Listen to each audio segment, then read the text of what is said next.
الحمد لله والصلاة والسلام على رسول الله. اما بعد، سؤال آمده است که آیا به تکسیگی مشغول شدن و از همین راه درآمد کردن جایز است یا نیست؟ یعنی شغل تکسیگی از نظر شریعت درست است یا نادرست؟ بارک الله فیکم. هر یک شغلی که در درونش مخالفت به شریعت نداشته باشد، این شغل صحیح است، درست است. و هر یک شغلی که در درونش مخالفت های شرعی باشد، این شغل نادرست و حرام است. پس نظر میکنیم به تاکسی، کسی که انسان ها را به هر گوناگون جایها انتقال میدهد، خصوصا امروز در دولت های کفری، در روسیه یا که در اروپا و امریکا یا در دیگر منطقه های کفری که مسلمان تاکسی یک انسان مسلمان کافران را به جای خواستش میبرد. بارک الله فیکم. از نظر شریعت یک انسان تکسیران شخصی یک کافر شدنش درست نیست و این به اجماع علما است. یعنی به این معنا که خدمتگار کافر شدن از یگان جهت درست نیست. خدمتگار شخصی کافر شدن از یگان جهت درست نیست. مثلا پاسبان کافر شدن، نگهدارنده باغ کافر شدن، خانه تازه کن شدن کافر شدن، یا که این چنین تاکسی کافر شدن، راننده کافر شدن، همیشگی هر ماه پول میگیرد و خدمتگار این کافر است. این نمود کارهایی که شما در زیر دست یک کافر میکنه جایز نیست. این نمود راننده شدن به یک کافر، به یک مشرک، به یک مرتد برای مسلمان حرام است. چرا که در اینجا مسلمان خار شده ایستاده است و الله هیچگاه خار بودن مسلمان را اجازه نداده است. برای من الله سبحانه و تعالی در قرآن میگه ولن یجعل الله للکافرین علی المؤمنین سبیلا. هیچگاه هرگز الله به کافرها اجازه نداده است که بر بالای مسلمان بالا بشود. هیچگاه بالا بودن کافر در بالای مسلمان را اجازه نداده است. پس این نمود تاکسیگی یا رانندگی، راننده که یک کافر به کجای بو برگوید بردنش و همیشه در اطاعت و سمع و طاعت اون بودنش البته جایز نیست، حرام است. و هر برادری که در همچنین کارها باشد باید ترک بکند و توبه بکند.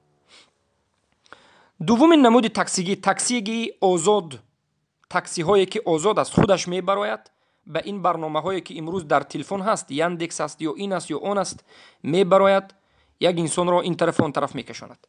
اینها البته همیشه باشد، هم شب و هم روز باشد، به کجایی که کافر طلب کند ببرد، در این حالت جایز نیست. البته علما میگن که مسلمان نباید کافر را کمک بکند و نباید مسلمان را هم در راه بد کمک بکند. یعنی یک کافر را وقتی که میگیرید و به فاحشه خانه میبرید و یک کافر را میگیرید و به دیسکوتک میبرید، یک کافر را میگیرید و به شرابخانه ها میبرید، البته این حرام است. اگر دانید و برید البته این گناه کبیره است. اما اگر ندانسته برید، روزانه باشد، یک انسان را به جای کارش ببرید، به یک کار دیگر، به خرید و فروشی، مثلا به بازار بردید یک چیز دیگر، یا به یک جای بردید که جای حرام بود و نفهمیدید و بعد بردید، در این حالت البته گناهگار نمیشوید. لیکن این مسائل شبهناک است که باید انسان مؤمن ترکش بکند. یا که انتقال دادن کفار یا مشرکین در روزهای عیدش، یعنی روزهای سال نوی میلادی که کفار دارد، روزهای عیدی که اینها دارد، یا دیگر عیدهایی که غیر شرعی هست، در همون روز تاکسیگی کردن و مردم را به این طرف و اون طرف بردن، در روز عید کمک کردن به اونها است. یا شبانه از یعنی عرقخانه ها، از کلوب های شبانه و از فاحشه خانه ها از نزدش رفته گرفتنی این انسان ها کسی نباشد و بردن به خانه اش یک مست، یک زانی و یک حرامی را از یک جای فحش گرفتن به خانه اش بردن. البته این حرام است، این کمک کردن است. الله سبحانه و تعالی میگه تعاونوا علی البر والتقوى ولا تعاونوا علی الاثم والعدوان. با کار گناه و بد هیچگاه همراهی نکنید، کمک نکنید، این حرام است. به یک مسلمان هم چی رسد به کافر. و از جهت این که با یک زنی نامحرمه، یک زنی بیگانه کافره که همه جاش شده است در یک ماشین تنها ایستادن هم البته جایز نیست. این خلوت است که رسول اکرم صلی الله علیه و در حدیث گفتند، در حدیث اومده است که لا يخلون رجل بمرأة فإن ثلاثهما الشیطان.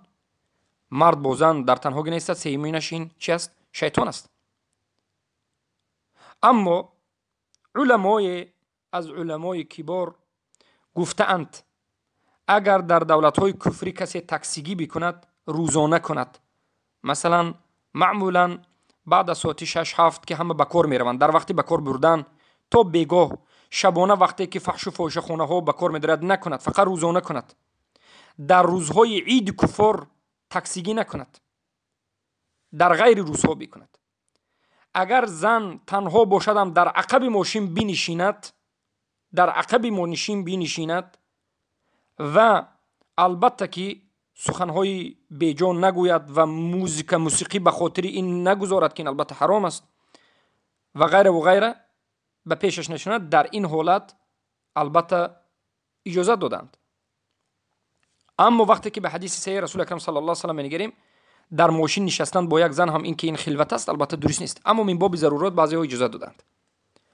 پس با همین شرط و شروط دلالت میکند که تاکسی هایی که شبانه از جای حرام به جای حرام، از یعنی انتقال دادن فحشا و زانی های یا که یک مست ها یا که در زیر خدمت اون بودن و غیره و غیره، البته این نمود تاکسی ها حرام است.